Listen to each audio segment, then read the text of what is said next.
Hey buddy, welcome back. Quick favor before we start. Subscribe to this channel. I dig up real cases you won't hear anywhere else. Comment your city and your viewing time. That way, YouTube will keep showing you stories like this one. Alright, lights off. Listen close. October in Colorado gets cold fast, especially up in the mountains where I'd been living since my divorce finalized earlier that year. I'd moved to Granite Falls after signing the papers in August, and starting fresh seemed less pathetic in a place where nobody knew my history. The town had maybe 4,000 people, tucked between peaks that already had snow on them. And I'd rented a cabin about 20 minutes outside the main strip. That Saturday morning, I'd signed up for a trail cleanup event at Bear Creek Trail. One of those community service things I figured would help me meet people who weren't just the cashier at the grocery store or my landlord. The email from the parks department said to meet at 8 in the morning at the main trailhead. Bring work gloves if you had them, and they'd provide trash bags and those grabber stick things. I pulled into the gravel parking area around 7:45, counting maybe 15 cars already there. The volunteers stood in a loose circle near the information board, most of them wearing worn hiking boots and flannel jackets, holding steaming cups from their thermoses. I recognized a few faces from town. The woman who ran the bakery, a couple of guys I'd seen at the hardware store, an older man who walked his German Shepherd past my cabin sometimes. Everyone seemed to already know each other, laughing about something someone's kid had done at the school play, discussing whether we'd get early snow this year. I stood at the edge of the group, pulling my work gloves from my jacket pocket, trying to look busy while actually feeling completely out of place. That is when this guy approached me, probably mid-40s, wearing a bright orange vest like the ones road workers use, carrying a clipboard and giving me this huge, welcoming grin that made his whole face crinkle up. "First time volunteering with us?" he asked, and I nodded, grateful someone was actually talking to me. He introduced himself as Nathan, said he'd been organizing these cleanups for about 2 years, really passionate about keeping the trails beautiful for everyone. He had this way of talking where he'd lean in slightly, like whatever you were saying was the most interesting thing he'd heard all day. And he kept touching my elbow when he'd point out different trail sections on the map he pulled from his clipboard. Nathan explained we'd be split into groups of 4 or 5, each taking a different section of the trail system, and that he'd make sure to put me with some friendly folks since I was new. The weird thing was, when the actual Parks Department coordinator showed up, a woman named Carol wearing an official uniform with the Colorado Parks logo, Nathan just kept standing there next to me, still holding his clipboard, still wearing that orange vest that I noticed didn't have any official logos or badges on it. Carol gathered everyone together and started explaining the day's plan, pretty much repeating everything Nathan had already told me, except she divided us into groups of 3, not 4 or 5. She assigned me to work with the bakery owner, Janet, and her husband, Tom, pointing out that we'd be taking the lower loop near the river. Nathan wasn't on her list at all, but he just nodded along like he knew exactly what was happening, then told Carol he'd float between groups to help where needed, and she seemed fine with that, though I caught her giving him this quick look I couldn't quite read. We grabbed our supplies trash bags, those grabber things, a bucket for any broken glass, and headed out onto the trail. Janet chatting away about how they'd been doing these cleanups since they moved here in 2009, asking me about my cabin, whether I'd survived my first real mountain thunderstorm yet. All this normal small-town friendly stuff that was actually starting to make me feel welcome. About an hour into the cleanup, we'd filled 2 bags with the usual stuff.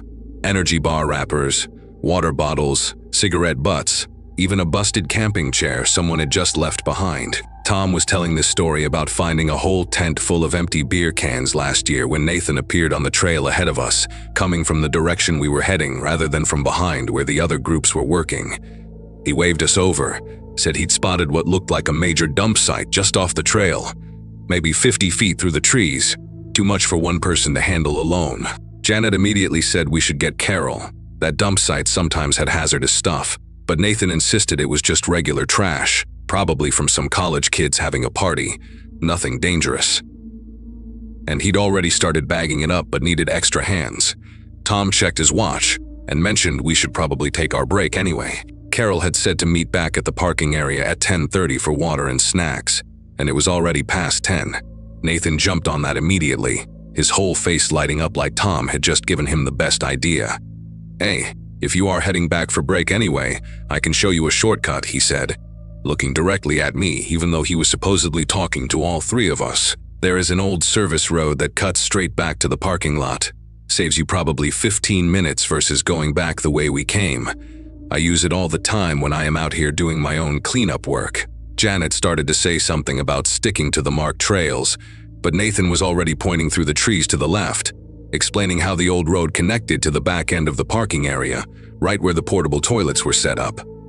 And we could grab our snacks and be back before anyone even noticed we'd taken a different route. The way he kept focusing on me while he talked, like Janet and Tom weren't even there, made my chest feel tight in this way I tried to ignore. Told myself I was just being paranoid because I'd been alone too much lately. Tom actually seemed interested in the shortcut, started asking Nathan about whether it was the same service road they'd used to bring in equipment when they rebuilt the footbridge last spring. But Janet grabbed her husband's arm, said something about her knee acting up and needing to take the easier path back, the one they knew. Nathan's expression flickered for just a second, this flash of irritation that made him look completely different from the friendly volunteer helper he'd been playing all morning. Before the big smile came back, he turned to me, then completely turned his back on Janet and Tom, and asked if I wanted to see the shortcut anyway. Said he could show me real quick while they headed back the long way, and we'd probably still beat them to the parking area. "Always good to know multiple routes," he said, already taking a few steps toward the trees. "Especially for someone new to the area.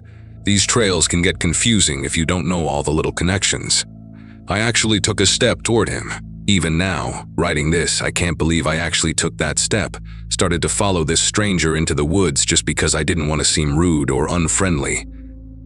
But Janet spoke up louder this time, almost sharp, saying, "She is with our group, Nathan. Carol assigned the groups for a reason." The way she said his name, with this edge to it, made me stop and really look at her face. Her expression was pleasant enough, still smiling, but her eyes were locked on Nathan with this intensity that made me suddenly very aware that we were pretty far from the parking area, pretty far from the other groups, and that nobody except Janet and Tom actually knew where I was right then. Nathan laughed, this easy, casual sound that didn't match the way his jaw had tensed up, and said sure, of course. He was just trying to be helpful, share some local knowledge with a newcomer. We started walking back the way we'd come, Janet keeping me between her and Tom, Nathan trailing behind us for a while, before eventually disappearing off to the side, supposedly to check on another group. Janet kept up this steady stream of chatter about her bakery, asking if I'd tried her sourdough yet, telling me about the farmer's market on Saturdays, normal stuff.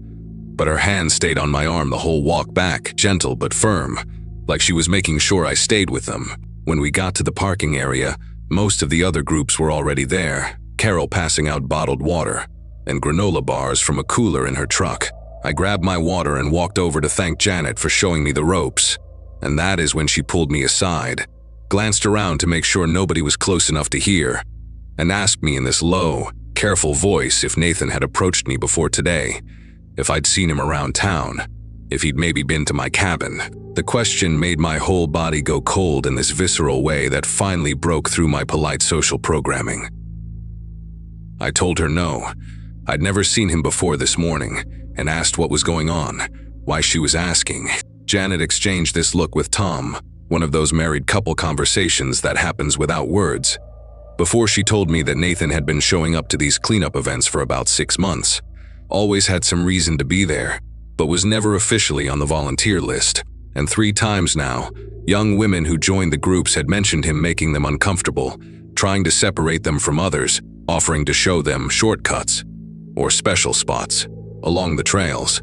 Carol had tried to tell him he needed to register properly if he wanted to volunteer, but he always had some excuse, some reason he was just passing through, just helping out. And since he'd never actually done anything they could report, they couldn't exactly ban him from public trails. I looked around the parking area then, scanning the groups of volunteers who were getting ready to head back out after break, but I didn't see Nathan anywhere. Neither did Janet when I asked her, and that seemed to worry her more than anything else. She grabbed Carol, pulled her over, and quickly explained that Nathan had tried to get me alone on some shortcut trail, and now he'd disappeared.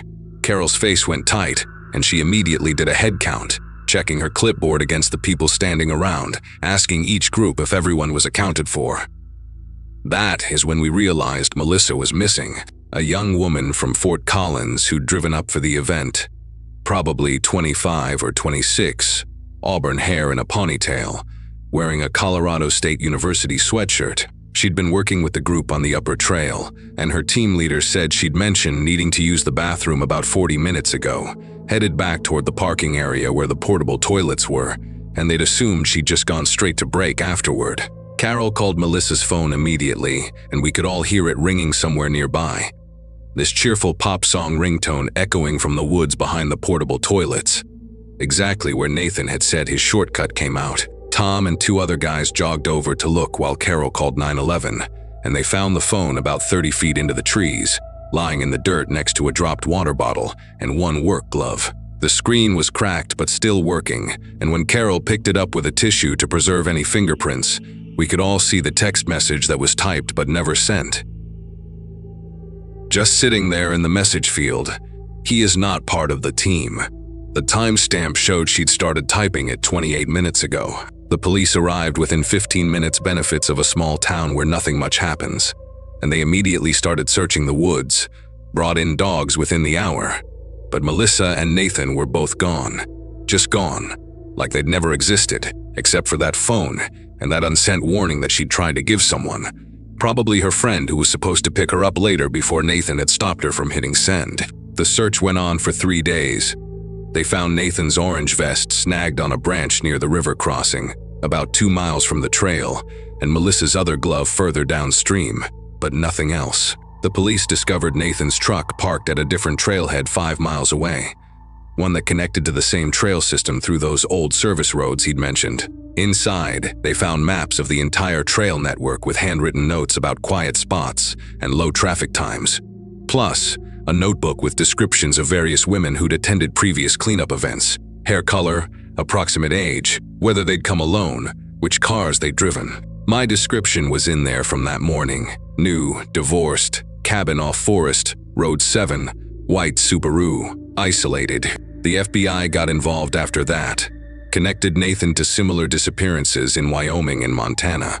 Always at volunteer trail events. Always targeting women who were new to the area. Always vanishing without a trace afterward. They never found Melissa. Her parents came down from Nebraska, stayed in town for 2 weeks. Put up posters everywhere, but eventually they had to go home with nothing but questions. The theory was that Nathan had some kind of hideout in the backcountry. Maybe an old mining cabin or cave system, somewhere he could disappear to when things got hot. The police searched every structure in a 20-mile radius, used helicopters with thermal imaging, brought in cave specialists to check the old mines. But the mountains up here are vast and full of places where someone who knows the terrain could hide forever. What haunts me most is thinking about those 40 minutes between when Melissa left her group and when we realized she was gone. She must have run into Nathan near the toilets, maybe recognized him from the morning meeting, thought he was safe because he was wearing that official-looking vest, and followed him just far enough into the trees for him to reveal who he really was, just like I almost did. Except I had Janet watching out for me, and Melissa had nobody. I moved out of Granite Falls 2 months later, not because anyone blamed me or treated me differently, but because I couldn't drive past that trailhead without thinking about how close I'd come. Couldn't see the mountains without wondering if Nathan was still up there somewhere watching, waiting for things to calm down so he could come back with a different name, different vest, same friendly smile. Janet helped me pack, and on my last day, she told me something that still gives me nightmares. About a month before the cleanup event, she'd seen Nathan at the grocery store standing near the community bulletin board where I'd pinned a note about looking for hiking buddies since I was new to town. He'd been taking a photo of it with his phone. She hadn't thought anything of it at the time, just figured he was interested in hiking too. But now, she wondered if that is how he'd known to target me, if he'd been planning it for weeks, researching where I lived, when I'd be alone, how isolated my cabin was. The FBI agent I spoke with before leaving said they'd linked Nathan to at least 7 disappearances across 3 states over 4 years. Always the same pattern, always women who were new to the area or visiting, always at organized outdoor events where he could blend in as a helpful volunteer. They never caught him. Sometimes I check the news from Colorado, Wyoming, Montana, looking for reports of missing hikers, and every time I see one, I wonder if it is him with a new name, new vest, new hunting ground. But what really keeps me awake at night is knowing that I survived purely by chance. Because Janet happened to be protective, because Tom happened to mention the break at the right moment, because something in Janet's voice made me stop walking toward those trees. Melissa probably had those same instincts, probably felt that same chest-tightening worry, but she didn't have a Janet. And that text she tried to send, "He is not part of the team," was her trying to be her own warning system, trying to protect herself or maybe warn others. And it wasn't enough. It is never enough when they know the terrain better than you, when they've had months to plan, when looking helpful is their camouflage.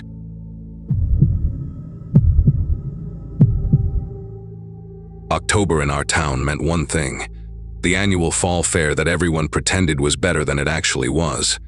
I'd been running the ring toss booth for my uncle since I turned 16, and now at 23, I knew every vendor, every security guard, and every inch of that muddy field we called a fairground. That Saturday started like any other, with me hauling stuffed animals from my uncle's van while the morning fog still clung to the grass.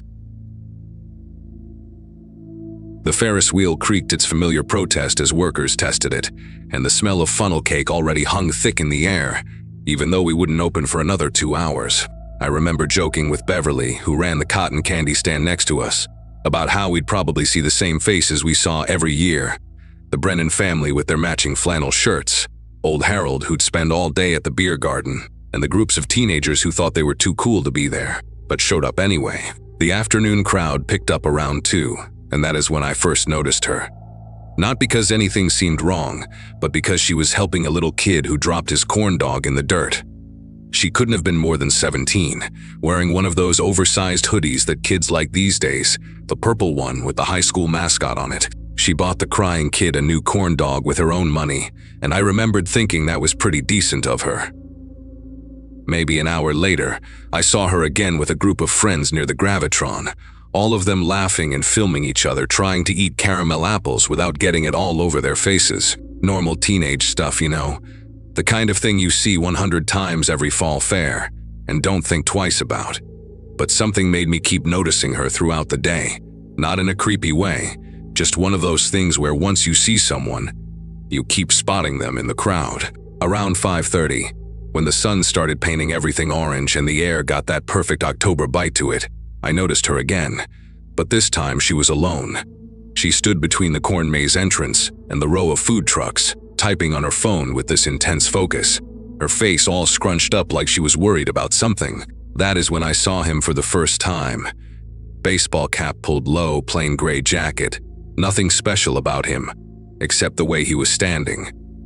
He was by the churro stand, maybe 20 feet from her, holding a cup of something but not drinking it, just holding it. When she moved toward the lemonade truck, he moved too, keeping that same distance. When she got in line, he suddenly found something very interesting to look at on the prize board at the basketball game right next to the lemonade truck. The way he moved wasn't random, it was deliberate, calculated. Like he was playing some kind of game, only he knew the rules to. I had a line of customers then, families wanting to win giant teddy bears, so I had to focus on my booth. But between customers I kept glancing over, and each time he was there, always that same distance from her, always pretending to be interested in something else. She'd moved to the kettle corn stand, and he was examining the menu at the BBQ place next door. She walked toward the portable restrooms, and he suddenly needed to throw something in the trash can nearby. The girl kept checking her phone, typing fast, and at one point, she looked around quickly like she was trying to spot someone in the crowd. Her whole body language had changed, shoulders hunched, walking faster, not stopping to look at anything anymore. I wanted to say something, do something, but what? Walk up to her and say, "Hey, that guy might be following you." What if I was wrong? What if he was just some dad waiting for his kid or something? You always think you'll know exactly what to do in these situations until you are actually in one. Then she did something that made my chest tighten. She ducked behind the funnel cake truck and just stood there pressed against the back of it, peering around the corner. The man in the baseball cap had stopped too, standing by the ring toss game across from my booth. still holding that same cup he'd been carrying for at least 20 minutes now. He was scanning the crowd, methodical, his head moving slowly from left to right. When he didn't see her, he actually walked the entire perimeter of the food truck area, passing right by where she was hiding. She waited until he was on the opposite side before she darted out, heading toward the edge of the fairgrounds where the exhibitor parking was. But here is what made everything worse. As soon as she moved, he turned around like he'd been expecting it, like he knew exactly what she'd do. He didn't run after her, didn't even walk fast. He just followed at that same steady pace, confident, like someone who knew exactly where this was heading. I finally couldn't stand it anymore and called out to Larry, our security guy who usually hung around the beer garden, told him there was something weird going on with some guy following a teenage girl around. Larry, who was probably pushing 70 and moved about as fast as you'd expect, said he'd take a look, but had to go break up some argument at the pig races first. By the time I looked back, the girl was already at the far end of the fairgrounds, near where the exhibitor trucks and employee vehicles were parked. The man had picked up his pace now, closing the distance between them.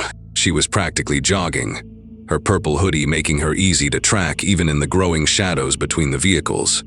The last clear view I had was her weaving between two livestock trailers, and him following maybe 30 seconds behind. After that, the crowds, the trucks, and the fading lights swallowed them both. I kept watching that area, waiting to see her come back, telling myself she probably just found her parents' car or met up with friends. But she never came back through the main area. About 10 minutes passed, and I was getting more anxious by the second. I asked Beverly to watch my booth and started walking toward the parking area myself. But it was chaos over there, hundreds of cars, trucks with horse trailers, RVs, all crammed into a field with barely any lighting. I walked up and down a few rows calling out, asking if anyone had seen a girl in a purple hoodie. But most people were either inside their vehicles or already heading back to the fair. Then I heard it, a truck engine starting up, that distinct diesel rumble. Through the maze of vehicles, I caught a glimpse of a black pickup truck, moving without headlights on, navigating between the rows. It was moving slow and careful, like whoever was driving didn't want to draw attention. The weird part was that everyone else had their lights on. It was getting dark enough that you needed them, but this truck crept through the shadows like it was trying to stay invisible. It reached the exit onto the access road, and only then did the lights flicker on, just as it turned onto the main road and accelerated away. I ran back to find Larry, and this time I wasn't taking no for an answer. Found him by the cotton candy stand, told him we needed to call the real police right now, that I'd seen this girl being followed and now she was gone, and there was this truck that left with no lights on. Larry actually listened this time, maybe because of how panicked I must have looked. He radioed the fair coordinator, and within minutes we had 2 sheriff's deputies there. I told them everything, about the girl in the purple hoodie, the man in the baseball cap, how he'd followed her to the parking area, the black truck leaving without lights. They took it seriously, started asking specific questions. Did I know who she was? Had I seen either of them before? Could I describe the man better? The problem was, I'd been so focused on his behavior that I hadn't really studied his face. Average height, average build, that gray jacket and baseball cap, probably somewhere between 30 and 45. Could have been anybody. The deputies said they'd checked the security cameras and started walking around, asking other vendors if they'd seen anything. That is when things got really bad.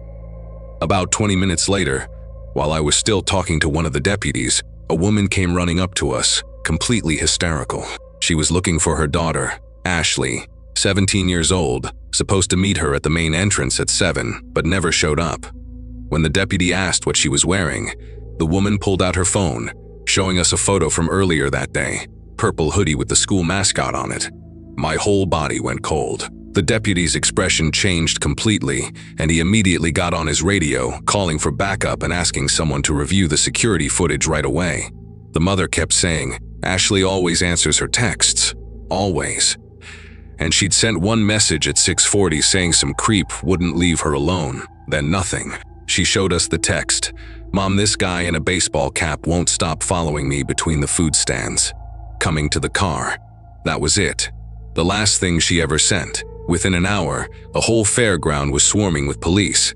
They shut down all the exits, started checking every vehicle, trying to leave, interviewing everyone they could find. They pulled the security footage from the 3 cameras they had, one at the main entrance, one by the ride ticket booth, and one overlooking part of the parking area. The footage was grainy and mostly useless, but that last camera caught something. At 6:52, you could see Ashley walking alone toward the back section of the parking area, moving fast. 6:53, a figure in what looked like a baseball cap following the same path. 6:54, nothing, just an empty frame. Then at 6:56, a black truck pulling out from that same area, driving slowly with no lights until it hit the access road. They couldn't get a clear shot of the license plate. The angle was wrong, and the quality was too poor. But that timestamp matched exactly with when I'd seen that truck leaving.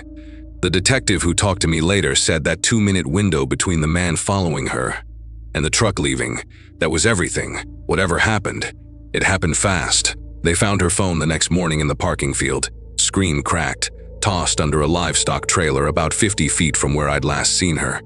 There was blood on the gravel nearby, not much, but enough.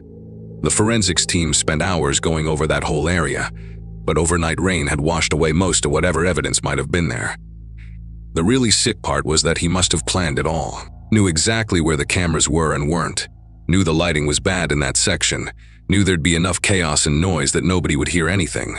The police interviewed over 200 people who were at the fair that night. 3 other teenage girls came forward, saying they'd noticed a man matching that description, hanging around them earlier in the day, making them uncomfortable enough that they'd stayed in groups. One girl, Kayla, said he'd asked her for directions to the parking area around 4 o'clock, but something about the way he smiled when he asked made her lie and point him toward the opposite end of the fairground. She said his teeth were too white, like those fake veneers people get, and he had this smell like cigarettes covered up with too much cologne. Details that haunt you afterwards, wondering if you could have done something different. They never found Ashley. They never found the truck either, even though the police put out an alert across 3 states. The FBI got involved after a week, connected it to 2 other similar disappearances at county fairs in the past 3 years. Same pattern, teenage girl alone, man in a baseball cap, vehicle leaving the scene right after. They think he scouts the fairs during the day, picks his target, waits for the right moment when they're separated from their group. Patient, methodical, invisible in the crowd of ordinary people just trying to enjoy their day. Actually, I quit a lot of things. Moved back in with my parents.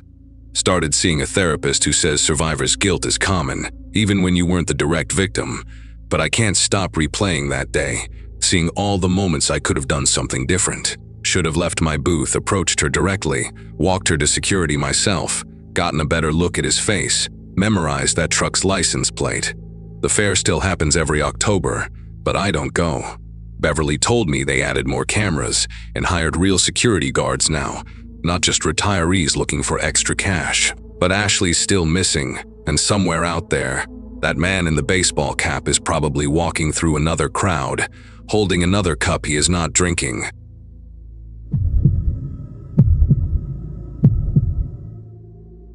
The fog had gotten so thick on Interstate 84 through Oregon that I couldn't see more than 20 feet ahead, and after 16 hours of hauling refrigerated goods, my eyes were playing tricks on me. I've been driving trucks since my divorce papers got finalized in 2011, and at 41, I figured I'd seen every weird thing these highways had to offer. The dashboard clock showed 2 a.m. when I spotted the Cascade View Rest Area sign, emerging from that thick soup of white. My bladder had been screaming for the past hour, and the coffee thermos I drained somewhere around Baker City wasn't helping. The parking lot lights were mostly off when I pulled in, which should have been my first warning. Only one sodium lamp flickered near the main building, casting these long, distorted shadows across the empty spaces. Construction barriers lined half the lot, and a sign reading "Closed for renovation, no facilities available," stood crooked against some orange cones. This was supposed to be October, peak travel season, but the place looked like it had been abandoned for months. But that single restroom light glowing through the fog, right there in the men's room window, told a different story. Maybe the construction crew left it on, or maybe they kept one bathroom operational for emergencies. Either way, my options were limited to either using that bathroom or pissing in a bottle in my cab like some rookie. I grabbed my flashlight from the door pocket and killed the engine. The silence hit different out here. Not peaceful, but heavy, like the fog was swallowing every sound before it could travel. My boots crunched on loose gravel as I walked toward that lone light, passing abandoned construction equipment and stacks of concrete barriers. The door handle felt colder than it should have, even for an autumn night. And when I pushed it open, the hinges screamed like they hadn't been touched in weeks. Inside, the fluorescent light buzzed and flickered, giving everything this sickly greenish tint. The renovation hadn't reached this bathroom yet, but it looked rough, cracked tiles, rust stains running down from the faucets, and that smell of old bleach mixed with something else I couldn't place. 3 stalls lined the left wall, all with their doors hanging slightly open, except the middle one, which was shut tight. A backpack sat on the floor next to the sinks. One of those expensive hiking types with all the straps and clips. Strange thing to leave behind, I thought. Walking closer to check it out, the main compartment hung open, and right there on top of some crumpled clothes sat an iPhone, propped up against the fabric. The screen was still on, still recording video, the red recording button blinking at the top. My first instinct was to call out, ask if anyone was there, but something about the setup made me pause. The phone's battery showed 12%, and the recording timer read 3:23, almost 4 hours of continuous recording. Who leaves their phone recording for 4 hours in an abandoned rest stop bathroom? I picked it up carefully, trying not to smudge any fingerprints in case this was some kind of crime scene. The video showed mostly darkness, with occasional glimpses of the bathroom ceiling when someone must have adjusted the phone's position. I started scrubbing backward through the footage, watching shadows move in reverse, until I hit something that made me stop breathing. There was a person in frame, someone wearing a baseball cap pulled low, standing in front of that closed middle stall. The timestamp showed 11:14 p.m., which meant this happened just a few hours ago. The person in the video stood perfectly still, just facing that stall door like they were waiting for something. Then they knocked. 3 slow, deliberate raps that echoed in the empty bathroom. A voice came from inside the stall, muffled but clearly terrified, saying something I couldn't quite make out. The person with the cap tilted their head, listening, then reached into their jacket pocket. They pulled out what looked like a long, thin piece of metal, maybe a coat hanger that had been straightened out. They slid it through the gap between the door and the frame, working it around like they knew exactly what they were doing. The whole time, whoever was in that stall kept talking, pleading, their voice getting higher and more desperate. After about 30 seconds of working that metal piece, there was a click, and the stall door swung open from the outside. The video got shaky after that, like whoever was holding the phone, probably the person in the stall, had started panicking. But in those last few seconds, before the recording angle went wild, I saw the person with the cap step into the stall, saw them reaching forward with both hands, and then the phone must have fallen, because suddenly it was just showing the backpack's interior. The audio kept going though, shuffling sounds. Something being dragged across the tile floor, and then footsteps walking away. After that, nothing but the buzz of the fluorescent light for the next 3.5 hours. I looked at that middle stall, still closed tight, and noticed something I'd missed before. There were scratch marks on the tile floor leading from the stall to the main door, like something heavy had been dragged out. My brain kept trying to process what I just watched, while my body stood frozen in that bathroom. The smart thing would be to get back to my truck, call 911, and let the cops handle this. But something made me walk toward that middle stall, maybe the same stupid curiosity that makes people slow down at accident scenes. The door was locked from the inside now, which didn't make sense given what I'd seen in the video. I got down on my knees, angled my flashlight under the gap, and immediately wished I hadn't. There were dark stains on the floor, still wet, and something white that looked like a broken fingernail. But what really got me was the smell coming from under that door, metallic and thick, the kind that sticks to the back of your throat. I stood up fast, maybe too fast, because I knocked into the sink and sent the backpack sliding across the floor. That is when I heard a phone ringing, but not the iPhone I was holding. The sound was coming from inside the closed stall, a cheerful default ringtone that felt completely wrong in this place. It rang once, twice, 3 times, then stopped. The silence that followed felt alive somehow, expectant, Then a text message sound pinged from inside the stall. Another ping. Then another. Someone was trying to reach whoever had been locked in there. I backed toward the door, still holding that iPhone with its dying battery, when I heard something that made every hair on my body stand up.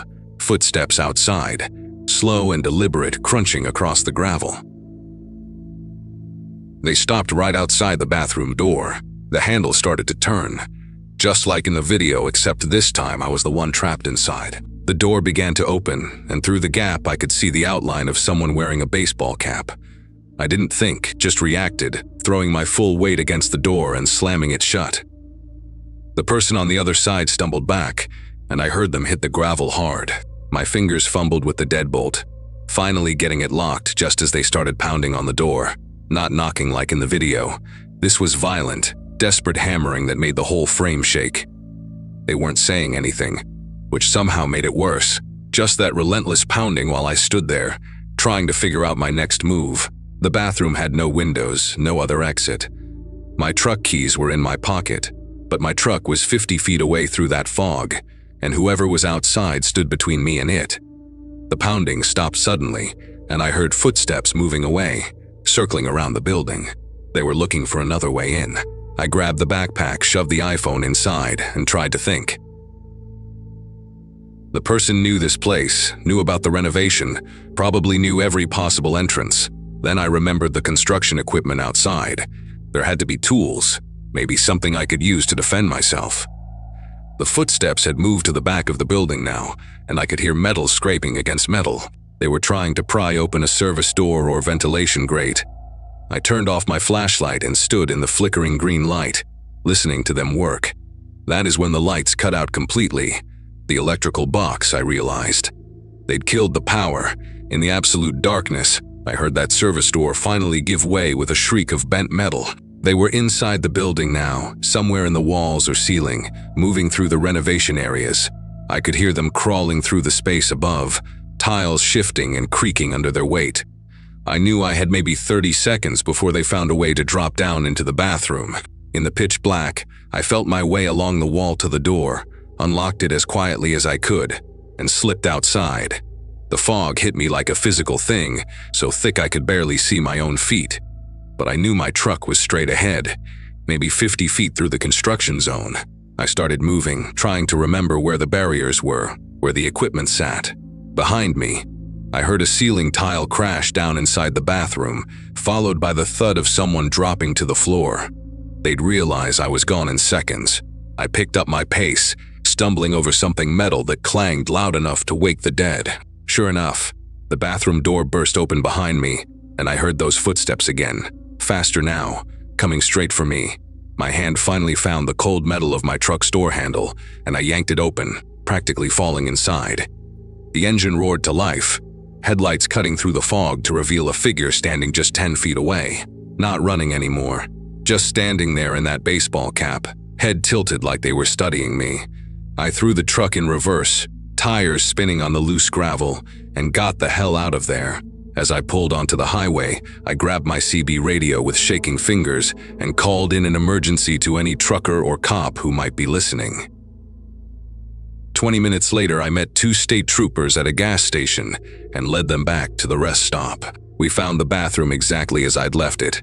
The backpack, the phone still recording though now dead, the scratch marks, the blood. But when they finally got that middle stall open with bolt cutters, it was empty, except for more blood and a wallet belonging to someone named Brandon Hewitt. The cops took everything as evidence, launched a whole investigation. They found Brandon's car abandoned 5 miles up a service road, but never found Brandon himself or whoever took him. The detective assigned to the case called me a few weeks later with an update that made my skin crawl all over again. They'd recovered the full video from the iPhone, including deleted segments from earlier in the evening.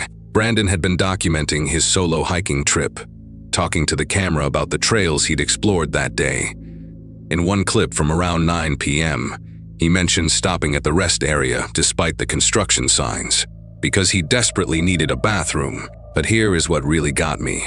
In the background of that video, barely visible in the corner, there was someone already there, sitting in a van in the far corner of the parking lot, just sitting there in the dark, Waiting, the police enhanced the image and found something else. Construction equipment in the van's back window that matched tools stolen from a work site 40 miles away. Whoever this person was, they'd been using closed rest stops as hunting grounds. Knowing travelers would still stop despite the warnings, knowing they'd be isolated and vulnerable. I don't drive that route anymore. Switch to a completely different corridor, even though it adds 3 hours to my deliveries. The cops never found the person in the baseball cap, never found Brandon, never even identified who was driving that van. They put out warnings, increased patrols at rest stops, but nothing ever came of it. Sometimes I wonder if that person is still out there, maybe at a different rest stop, maybe with a different method, just waiting in the dark for someone desperate enough to ignore a closed sign. I kept a copy of one frame from that video, the one where you can just barely make out the figure standing by my truck as I drove away. Something about their posture, the way they just stood there watching me leave. It wasn't disappointment or anger. It was patience, like they knew there would be others, knew there always would be. And the worst part, they were probably right. Every night, someone, somewhere pulls into an empty rest stop, sees that one light still on, and decides to risk it.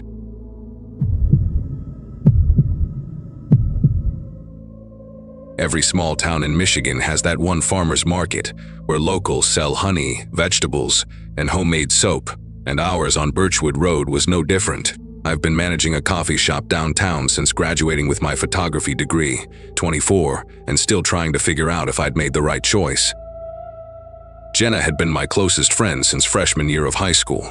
She was the one who dragged me into that first photography class, insisting I had an eye for composition even when I couldn't see it myself. That Saturday afternoon, we were helping her younger sister with an environmental science project about seasonal changes in local ecosystems.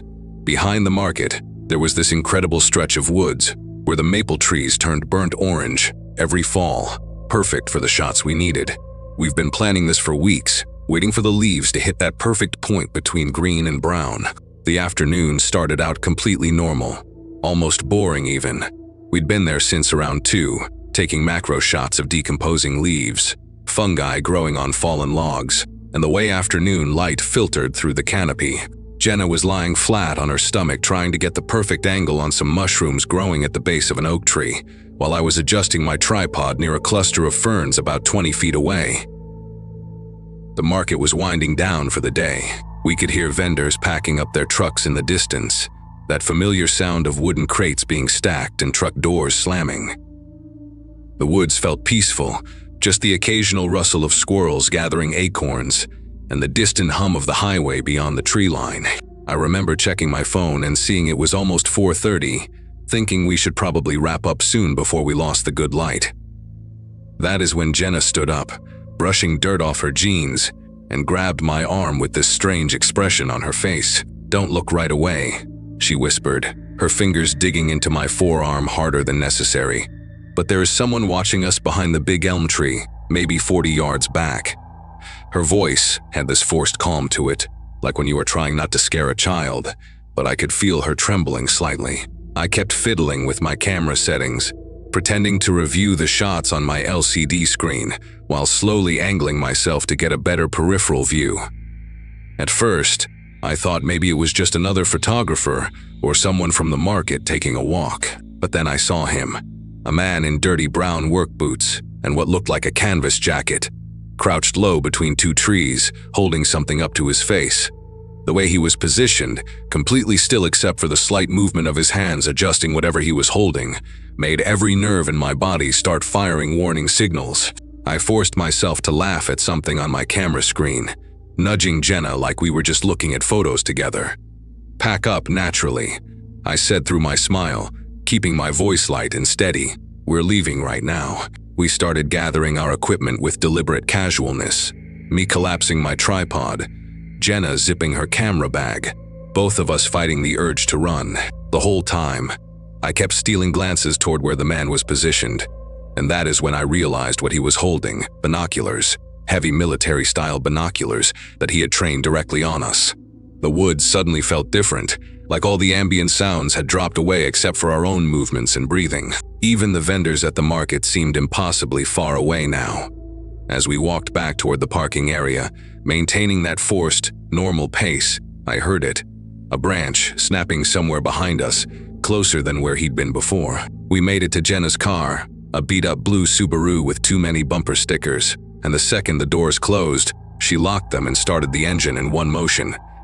"Should we call someone?" she asked, her voice shaking now, "that we could drop the act?" I was already dialing 911, my fingers fumbling with the phone screen. While the phone rang, I kept watching the tree line, and that is when I saw him again. He'd moved to the edge of the woods, just standing there in the shadows between the last row of trees and the gravel lot. The operator answered, and I tried to explain what happened without sounding paranoid. But how do you describe that particular flavor of fear when someone's been watching you? The woman on the line said she'd send an officer to check it out, took our information, and told us to wait in a safe location.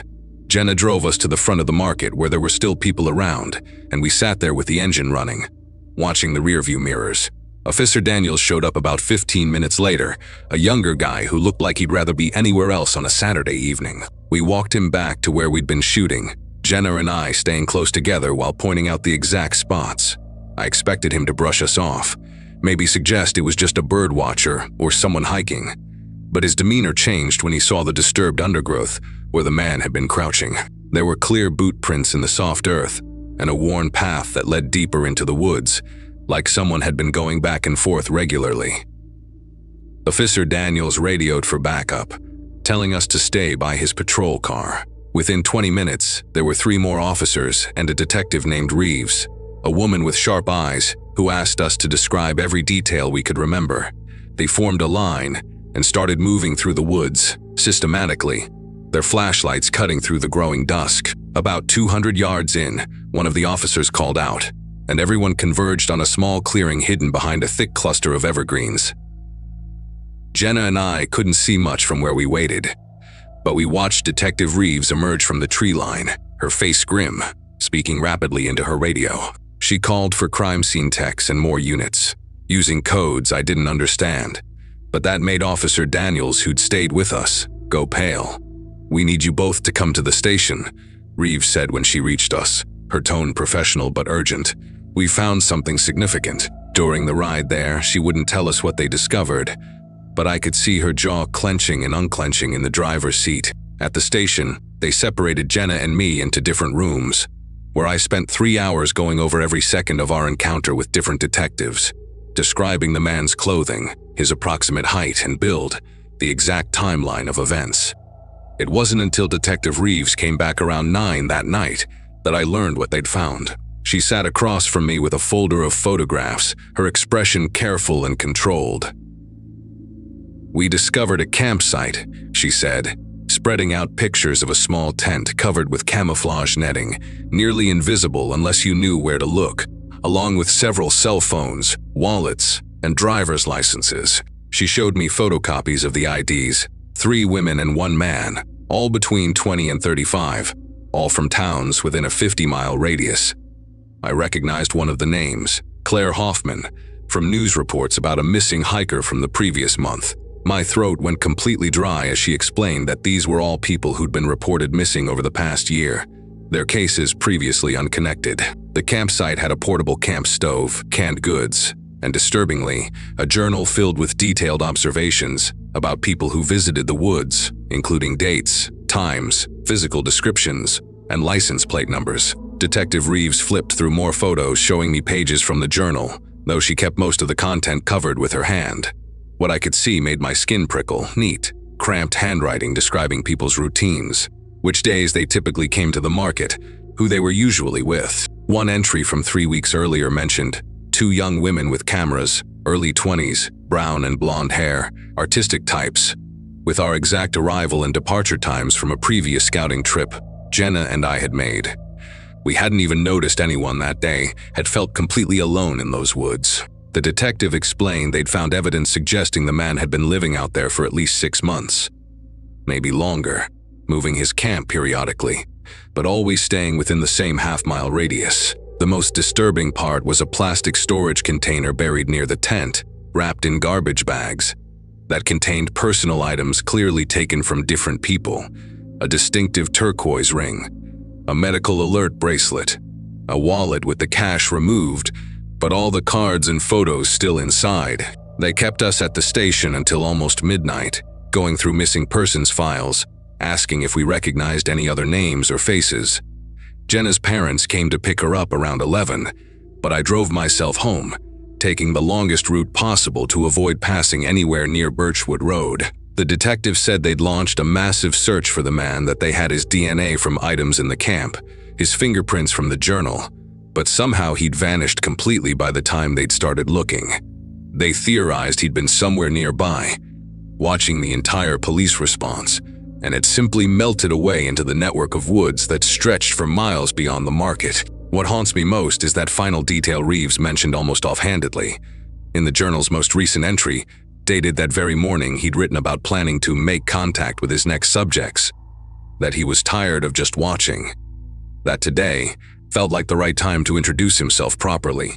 The search went on for 3 weeks. They brought in dogs, helicopters with thermal imaging, even volunteer search teams from surrounding counties, but they never found him. The farmers' market shut down temporarily while they combed every inch of those woods, and when it reopened a month later, they'd cleared a 100-foot buffer between the market and the tree line, installed motion sensor lights, security cameras, the works. Detective Reeves called me about 2 months after everything happened to tell me they'd connected the items in the tent to 4 missing persons cases.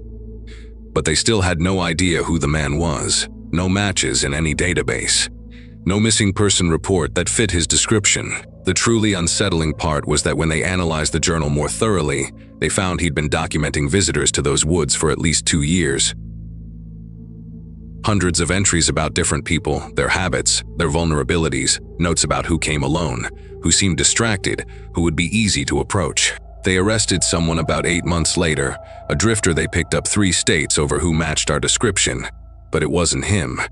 Jenna was so sure at first, but when we went to identify him through the one-way glass, we both knew immediately it was wrong. The eyes were different, the way he held himself, everything. The real guy, the one from the woods, had this stillness about him, like a spider waiting in its web, perfectly patient. This wasn't him. The case went cold after that, though Detective Reeves assured us they'd keep it open indefinitely. Jenna moved away the following year, said she couldn't drive past that market without feeling sick. I still live here, still manage the same coffee shop, but I've never gone back to those woods.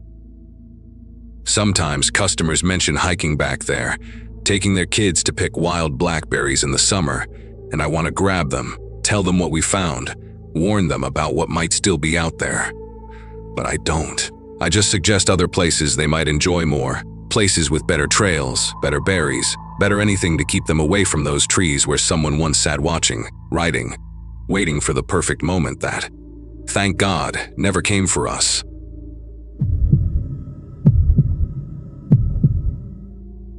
The morning air had that November bite that makes you pull your jacket tighter, and I remember checking my watch, 5:45, as Duke pulled me toward the park entrance. I've been walking that same route through Riverside Park for maybe 6 years, ever since my divorce papers got finalized, and I moved into the townhouse on Walnut Drive. Duke, my golden retriever, knew every tree, every bench, every spot where the squirrels like to hide. That particular morning started like any other, except for the car parked by the eastern tree line with its engine running and headlights cutting through the pre-dawn darkness. A silver sedan, one of those generic 4 doors you see everywhere, positioned oddly between 2 oak trees where there wasn't really a proper parking spot. The exhaust fumes drifted white in the cold air, and I could hear the low rumble of the engine from 50 feet away. Duke wanted to investigate, naturally, but I kept him on the path because whoever was in that car probably wanted privacy. Maybe someone having a rough night, or catching a few minutes of sleep before work. The windows were fogged up from the inside, and I couldn't make out anyone through the condensation, though the driver's seat looked occupied from the angle I had. I finished our usual loop, about 40 minutes total, and noticed the car hadn't moved an inch.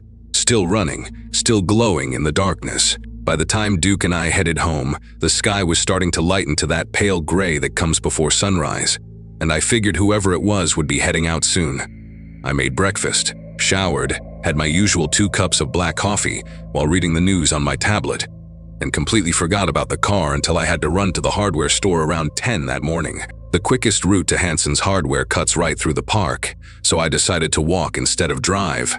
Maybe grab a coffee at the place on 3rd Street afterward. The silver sedan was still there, same exact spot, same position between those two oaks. But now the engine was off, and the headlights were dead. The driver's door hung wide open, swaying slightly in the breeze. From where I stood on the path, I could hear something playing from inside. That harsh, crackling sound of radio static turned up too loud. The windows had cleared of condensation, and I could see straight through to the passenger side, empty. The driver's seat was pushed back all the way, like someone really tall had been sitting there. And there was a coffee cup in the center console, steam still rising faintly from it in the cold air. I stood there for maybe 30 seconds, trying to process what I was seeing, because none of it made sense. People don't just abandon their cars with the door open and the radio blasting static. I walked closer slowly, calling out a hello. That came out quieter than I intended. No response. The static kept crackling, oscillating between frequencies like someone had been scanning through stations and just left it between channels. I could see a wallet on the dashboard, brown leather thick with cards, and a phone face down on the passenger seat. A jacket was draped over the back of the driver's seat. One of those expensive wool coats you see downtown professionals wearing. The coffee cup was still half full, and when I got close enough, I could see the liquid was barely lukewarm, maybe an hour or two old at most. There were no signs of struggle, no blood, nothing broken. Just an abandoned car with all the owner's belongings still inside, like they had simply vanished mid-sip. I pulled out my phone and called 911, explaining the situation to the dispatcher, who seemed more concerned when I mentioned the personal items left behind. 2 patrol cars showed up within 15 minutes, and I watched from a nearby bench as the officers examined the scene. They ran the plates, tried the phone, it was locked, and carefully bagged the wallet. One officer, a younger guy with a notebook out, came over to ask me questions. When exactly had I first seen the car?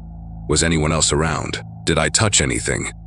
I told him everything about my morning walk, how the car had been running for hours with someone possibly inside, and how I'd found it like this on my way to the hardware store.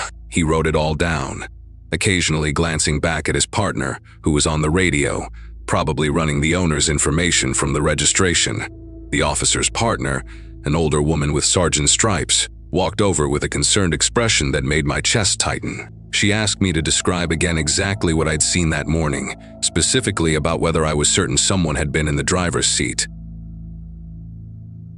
I explained about the fogged windows, the angle of my view, how I couldn't be completely sure, but it looked occupied. She nodded slowly, then told me the car belonged to a Jason Whitmore, age 41, an insurance adjuster from Fairview Heights, about 20 minutes away.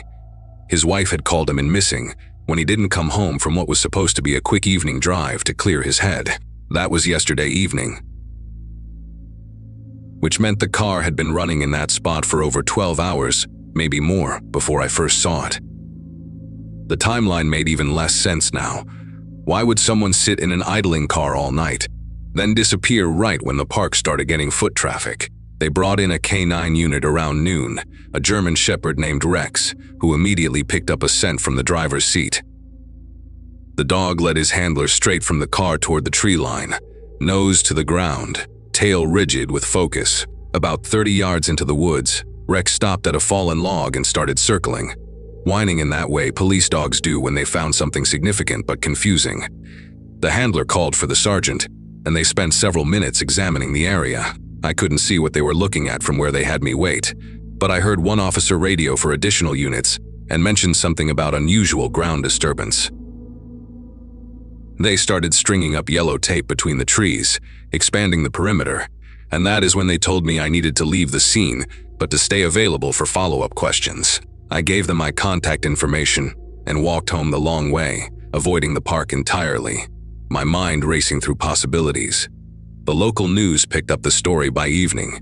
Local man vanishes from park, investigation ongoing. But they had even less information than I did.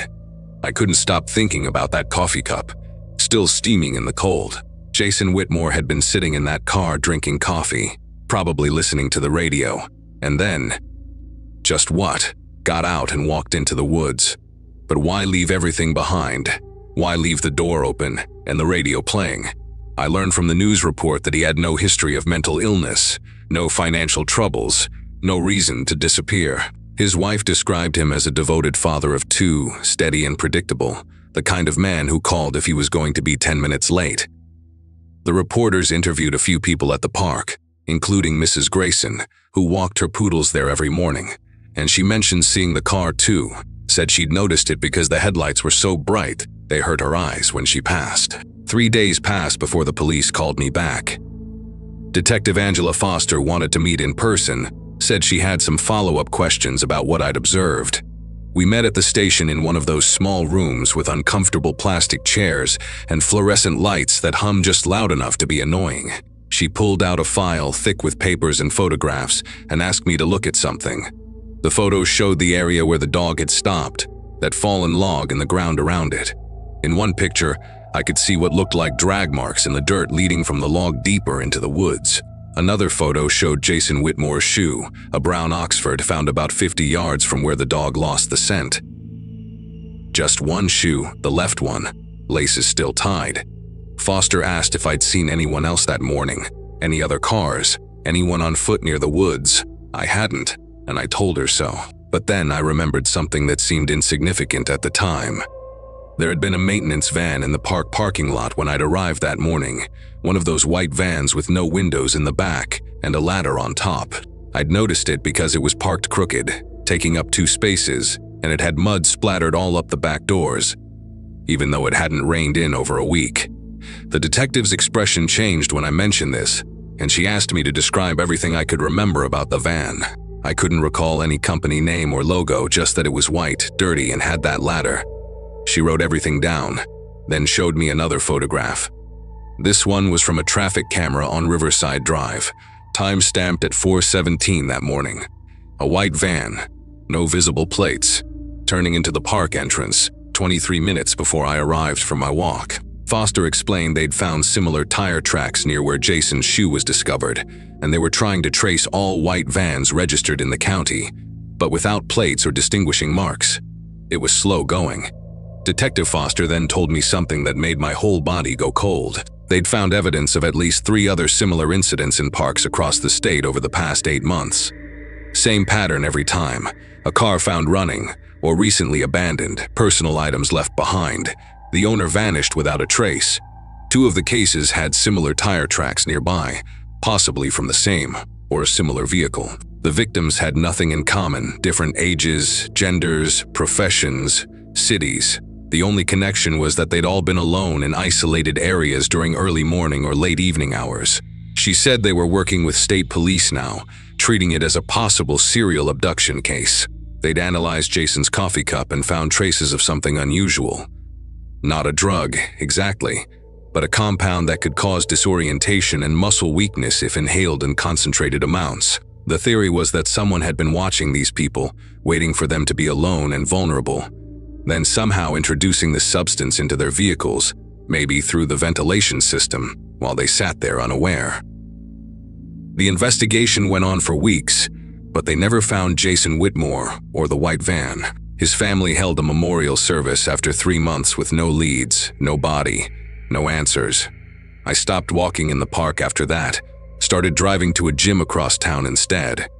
Every time I see a white van now, especially those without windows, my heart races, and I find myself checking the plates, looking for mud on the doors, watching to see where it goes. Detective Foster called me one last time about 6 months after Jason disappeared to tell me they'd connected 2 more cases to the pattern, but still had no solid leads. She thanked me for my help and said they'd be in touch if anything developed. That was 2 years ago now, and I still think about that morning sometimes. About the coffee steam rising in the cold air, about how Jason Whitmore was just trying to clear his head with a drive and ended up becoming another unsolved case. The park reopened after a few months, and people walked their dogs there like nothing happened. But I know some of them remember, especially the early morning regulars who now walk in groups, never alone, always watching the tree line and checking the parking lot for white vans that don't belong.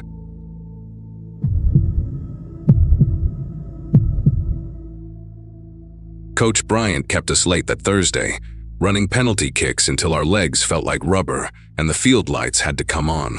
I remember jogging down Sycamore Avenue afterward with my cleats bouncing against my backpack, thinking about the geometry test I hadn't studied for yet, and whether Mom had made her famous Thursday night lasagna. The neighborhood was settling into that quiet hour when everyone's inside starting dinner, and I could smell wood smoke from someone's fireplace, mixing with the wet leaves that covered most of the sidewalks. My 13th birthday was coming up the next month, and I was already planning my argument for why I deserved a new phone, practicing the speech in my head as I walked the familiar 20-minute route home from school.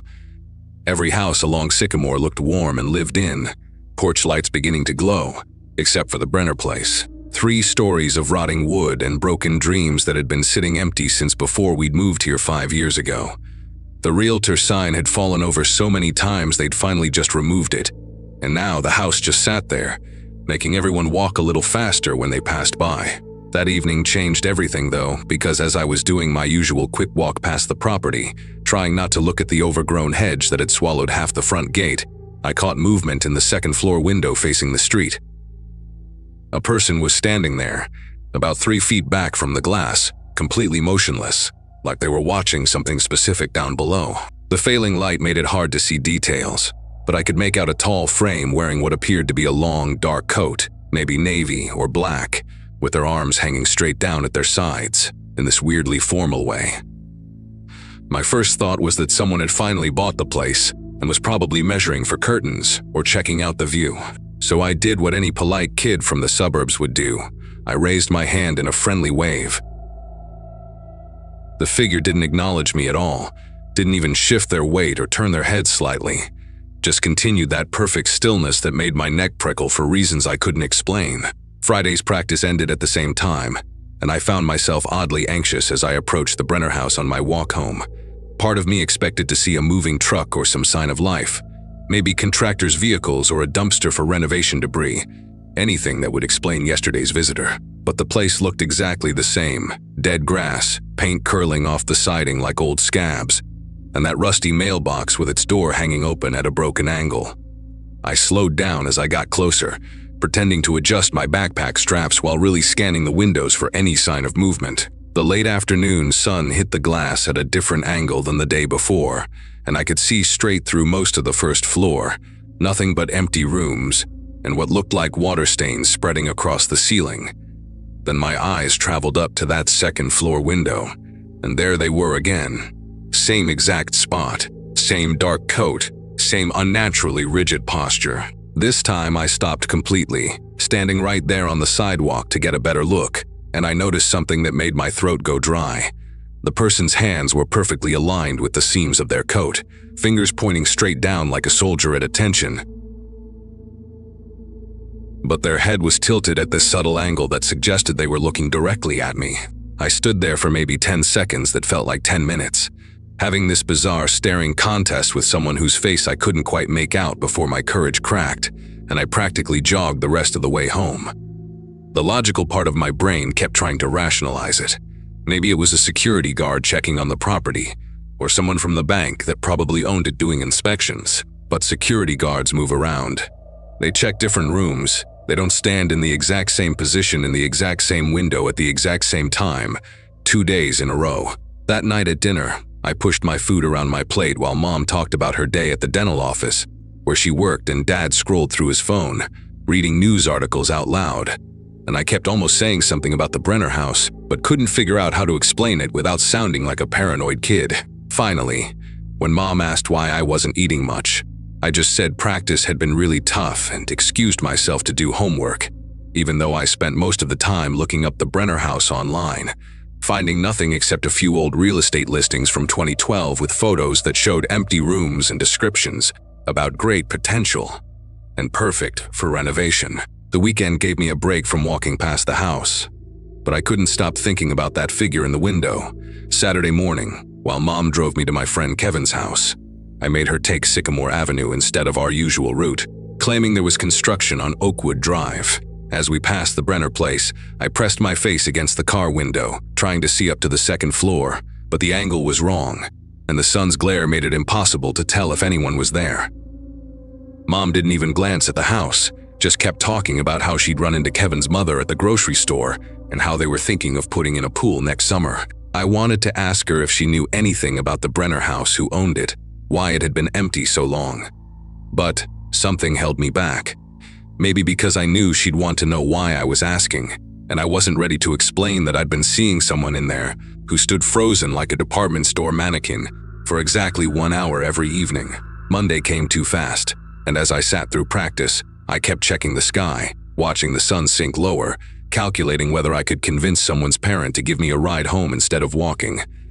But when Coach Bryant finally blew his whistle and everyone started packing up, I knew I had to see if the pattern continued. My teammate Oliver lived roughly in my direction, and I walked with him for the first 10 minutes, talking about the upcoming game against Riverside Middle. But when we reached the corner where he turned off toward his street, I was alone again. The Brenner house loomed ahead, and this time I noticed something new before I even got close. The porch light was on, not the weak, flickering kind of light you'd expect from an old bulb that someone forgot about, but a strong, steady glow that made the peeling paint and broken railing look even worse by comparison. I slowed my pace, counting my steps, trying to delay the moment when I'd have to look up at that window.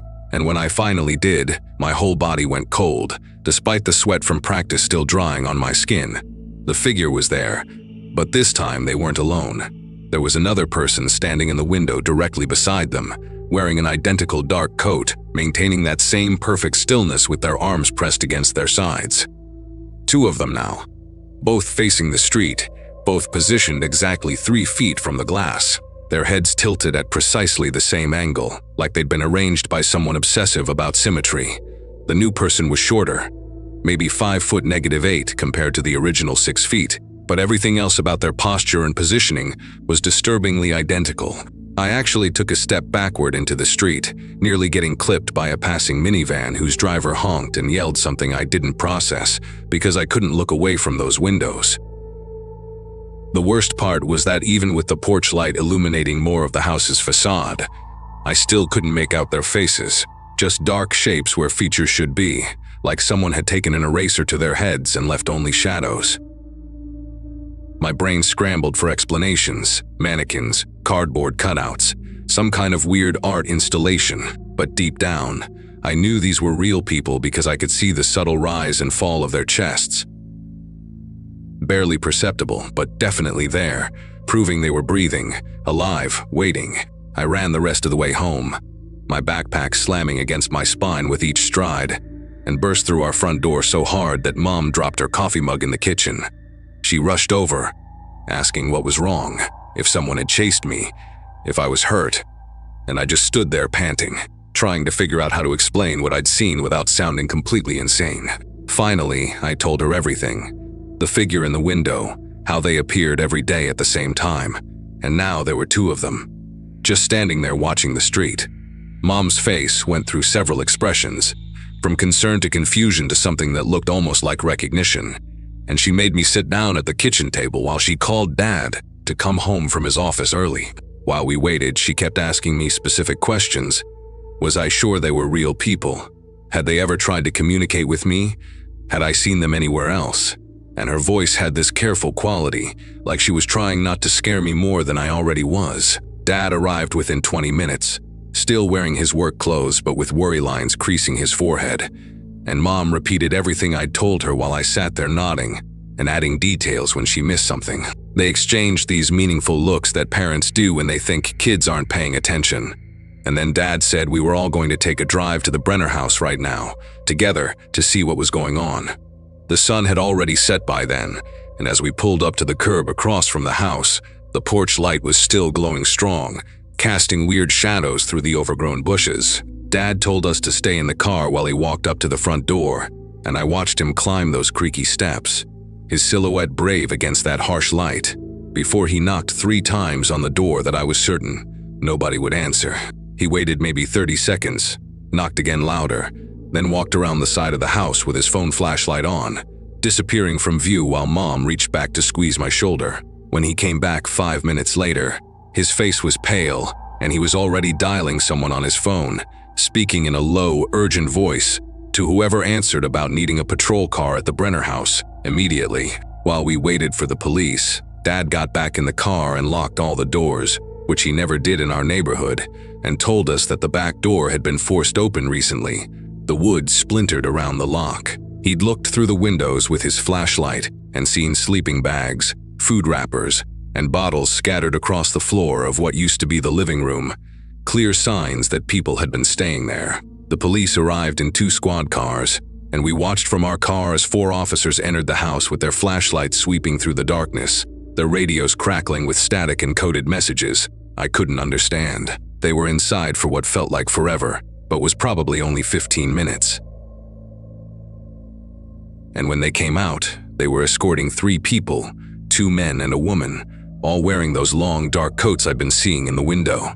Their faces were gaunt and expressionless as they were guided into the patrol cars. One of the officers, a woman with sergeant's stripes, came over to talk to my parents, explaining that these were homeless individuals who'd been squatting in the abandoned property, and from what they could tell, they'd been watching the neighborhood kids walking home from school, timing their routines, though she couldn't say exactly why. The sergeant mentioned something that still gives me chills when I think about it. They'd found notebooks in the house filled with detailed schedules of when kids passed by, physical descriptions,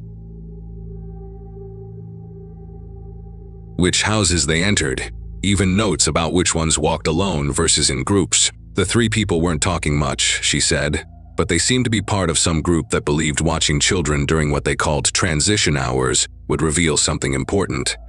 Though what exactly remained unclear. They'd been living in the house for about 2 weeks, taking turns standing in that window during the after-school hours, maintaining their strange vigil with a dedication that bordered on religious devotion. The woman they arrested had told one officer that they were documenting patterns, but wouldn't elaborate on what that meant or what they planned to do with the information.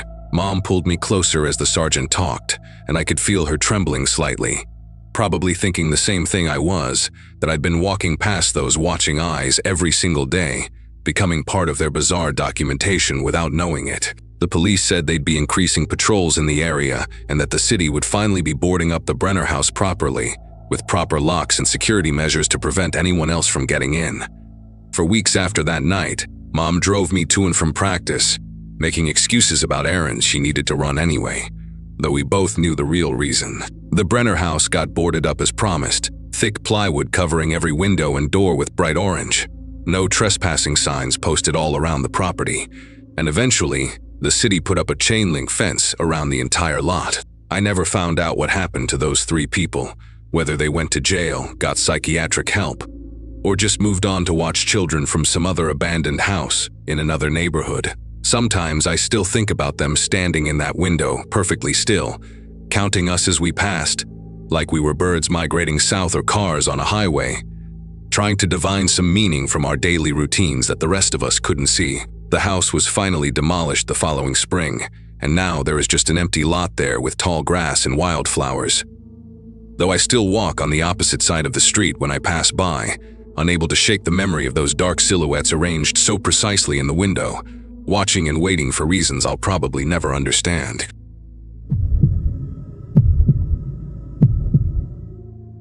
Teaching English in a small Polish village wasn't exactly what I'd pictured doing after finishing my master's degree, but here I was, 6 months into a language exchange program about an hour outside Krakow. The village had maybe 2,000 people, most of them elderly farmers or young families who commuted to the city for work. That Monday evening in November started like every other weekday, conjugating verbs with bored teenagers, stopping at the only restaurant that served food past 7 for some potato and cheese pierogi, then heading to my landlady's house to pick up Buddy. Pani Nowak had broken her hip 2 weeks earlier, and since her daughter lived 3 hours away in Warsaw, I'd volunteered to walk her golden retriever twice a day. Buddy was this gorgeous, calm dog who never pulled on the leash and always waited patiently while I fumbled with my keys in the dark. The arrangement gave me something to do besides scroll through social media in my tiny apartment, and honestly, having a dog around again made the whole foreign experience less lonely. My usual route with Buddy took us through the newer part of the village, past identical brick houses built in the 80s. But that night he had other plans. The moment we stepped outside, he started pulling toward the old cemetery road, this narrow path that ran between the church and the eastern cemetery wall. The main road through our village connected everything important. The school where I taught, the church with its oxidized copper spire, the small market that closed at 6, and behind the church, the cemetery that seemed to go on forever. I tried steering Buddy toward our regular direction, but he planted his paws and whined. Something he never did. The street lamps from the main road threw just enough light onto the cemetery path that I could make out where we'd be walking, since it was only about 8:30 and other dog walkers were probably still out. I let Buddy lead the way. The second we turned onto that narrow road, everything felt colder, quieter, like the sounds from the main street couldn't quite reach us anymore. The path itself was maybe 4 feet wide, pressed between the church's old stone wall on one side and the cemetery's iron fence on the other. Through the fence bars, I could see rows of headstones, some dating back to the 1800s, according to what locals had told me. Their surfaces were covered in moss and lichen that looked black in the darkness. The smell changed immediately once we entered, wet leaves mixed with something sharper, almost metallic, that made me wrinkle my nose. Buddy had stopped whining completely, now moving forward with this intense focus I'd never seen from him before. His ears were perked up, his whole body rigid with attention as he led me deeper down the path. The cemetery gate was about 60 meters ahead, and even from a distance I could tell someone was standing there. At first I thought maybe it was the groundskeeper or Father Wushich checking on something. But as we got closer, I realized this person was too tall, too still, wearing clothes that didn't match anyone I knew from the village. The man stood perfectly motionless beside the cemetery gate, dressed in a long gray coat that nearly touched the ground. His posture was strange, completely rigid, arms at his sides, facing the gate, but not trying to open it. Just standing there like he was waiting for something or someone. In the weak light that filtered through from a distant street lamp, I could see he had thin, dark hair that hung past his collar, and his face was turned slightly away from us. What really made me want to turn around immediately was how Buddy reacted. The dog went completely stiff, planted his feet, and let out this low, continuous growl that vibrated through the leash into my hand. Buddy loved everyone, literally everyone, from the grumpy man who ran the market to the kids who sometimes pulled his tail. But here he was, warning me about this stranger in a way that made every instinct scream at me to leave.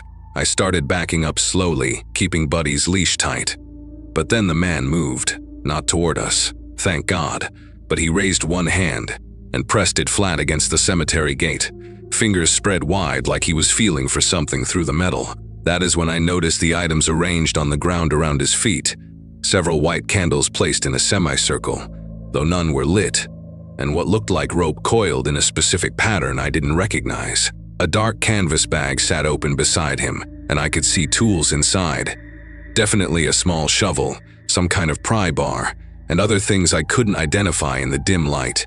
The whole setup looked deliberate, ritualistic even, like he was preparing for something that required specific steps and equipment. He kept his hand pressed against the gate, and I heard him speaking, not loudly, more like murmuring or chanting in a language that definitely wasn't Polish or English. Something with harsh consonants that seemed to catch in his throat. My phone was in my pocket, but I was terrified that any movement might draw his attention fully toward us. Buddy's growling had gotten louder, more aggressive, and he was pulling backward now, trying to get us away from the man, which was all the encouragement I needed. We backed up faster, my eyes still locked on the stranger, watching as he moved his hand across the gate in slow, deliberate motions, almost like he was drawing invisible symbols on the metal. Then he reached down into his bag and pulled out what looked like a glass jar filled with something dark liquid or powder. I couldn't tell, and began pouring it along the base of the gate. The smell that reached us was awful, like rotten eggs mixed with something chemical that burned the inside of my nose. That is when I finally turned and ran, Buddy racing beside me, both of us sprinting back toward the main road like our lives depended on it. Behind us, I could hear the man's voice getting louder, the foreign words echoing off the church wall. But I didn't look back until we reached the pool of light from the street lamps. Once we hit the main road, I didn't stop running until we reached Pani Nowak's house, my lungs burning and legs shaking from the sprint. I fumbled with the gate latch, practically threw Buddy into the yard and locked it behind us before collapsing on the front steps. Part of me wanted to call the police right then. But what would I even say? That I saw a creepy guy standing by the cemetery with some candles and rope. They'd probably think I was just another paranoid foreigner who'd watched too many horror movies. Plus, my Polish wasn't great when I was calm, and right now I could barely form coherent thoughts in English. I decided to wait until morning. Maybe talk to Father Wojcicki first, since it was his church's cemetery. I brought Buddy inside, gave him extra treats for being such a good guard dog, and tried to convince myself that what I'd seen was just some local tradition I didn't understand.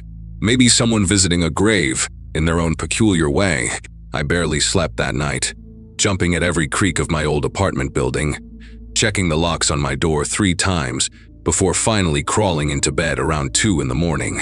Every time I closed my eyes, I saw that man's pale hand pressed against the gate, remembered that terrible smell, heard those guttural words that sounded more like cursing than praying. When my alarm went off at 6:30, I actually felt relieved that the night was over. I got ready for work mechanically, trying to push the whole incident out of my mind, telling myself it would seem less frightening in daylight.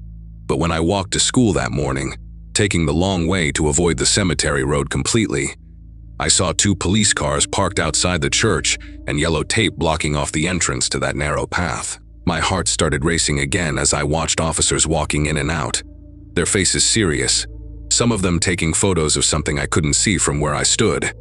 I stood there frozen for probably 5 minutes, watching the police activity, before Marta, one of the other teachers at school, came up beside me and grabbed my arm. She looked pale, almost sick, and immediately started talking in rapid Polish before remembering to switch to English for my benefit.